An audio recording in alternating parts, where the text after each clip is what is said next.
We're going on holiday. This time no planes, no airports, no hassle. Down the M4, M5 and A30. We'll stay at Fowey, or Foy to the natives.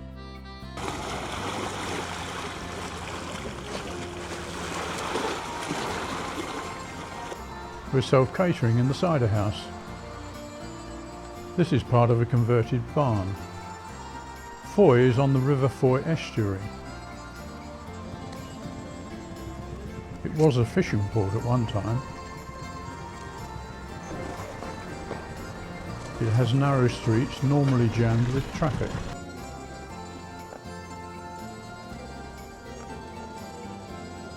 The town is best seen from Polruan across the estuary, and you can get there by ferry.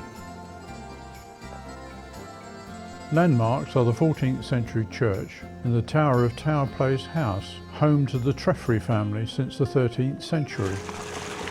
Foy is now a tourist centre, complete with trips around the bay. But it still handles china clay. Mevagissi is in the next bay, and there is a ferry there, but it's more convenient by car. Unlike Foy, it's still an active fishing port.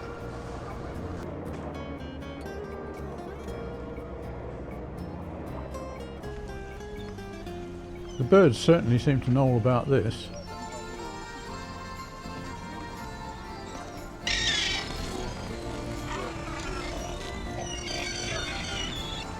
A short walk from our base brings you to Ready Money Cove.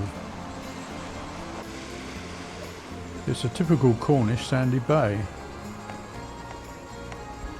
but it also houses exclusive second homes, owned by the likes of Dawn French, Gloria Hunniford and Richard and Judy. Earlier, Daphne du Maurier lived here.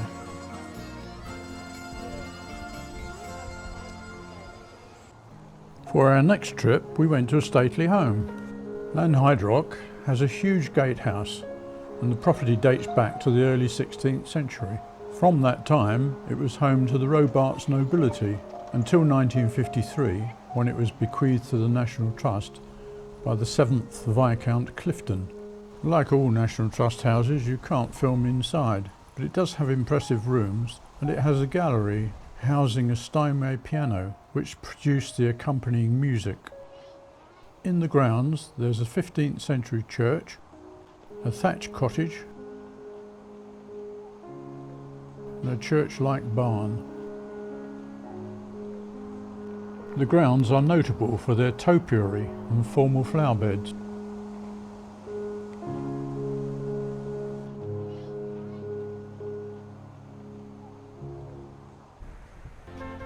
Now for a Julia Bradbury walk, up on the coastal footpath. We're heading for Polcaris, the next cove along from Foy, for a spot of lunch. After admiring the views for an hour, we needed a rain check. So we asked the lady with the dog how much further it was. 40 minutes away was the reply, just the other side of the Daymark Tower in the distance. It took us another hour and a half because we're not crows and the footpath moves regularly from 200 feet to sea level and back again.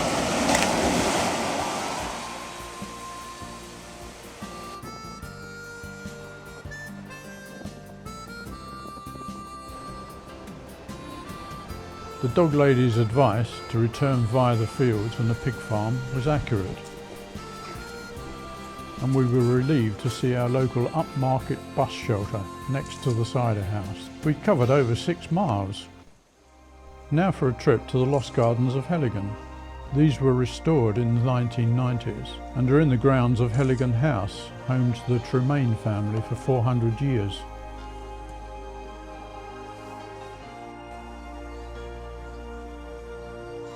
We spent most of the time in the jungle, said to house the largest collection of palms and tree ferns in Britain.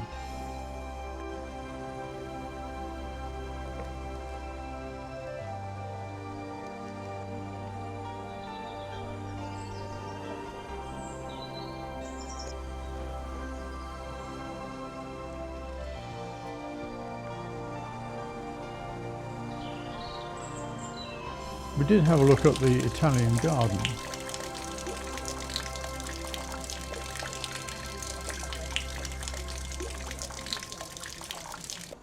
Finally, we had to make our first visit to the Eden project. It's an impressive engineering feat. The transformation of the site started in 1998. It took 3 years and involved the shifting of nearly 2 million tonnes of soil. And it cost £140 million through grants and donations.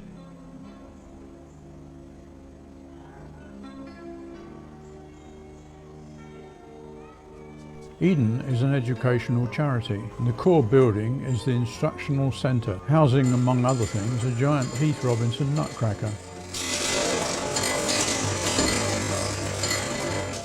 There's a theatre for staged events.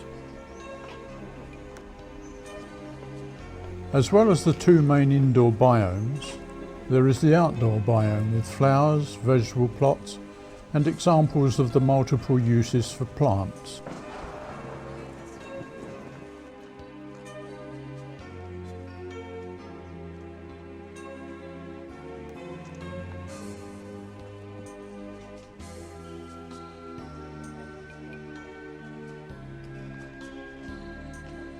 Standing tall is Wee Man.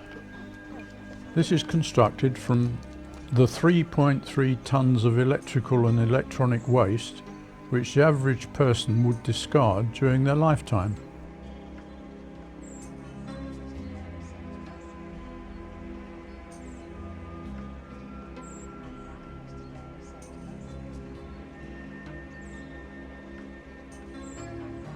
The rainforest biome was our second tropical experience after Heligan, but this one was very hot and noisy.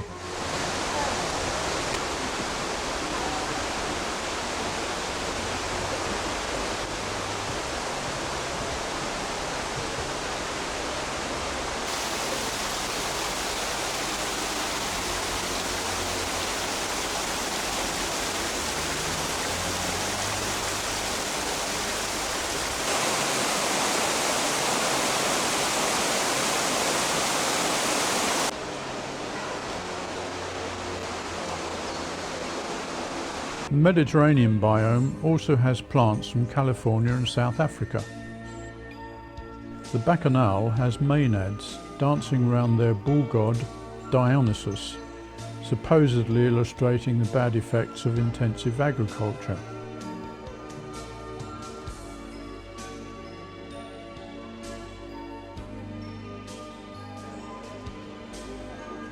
I'm still reflecting on the true nature of Eden.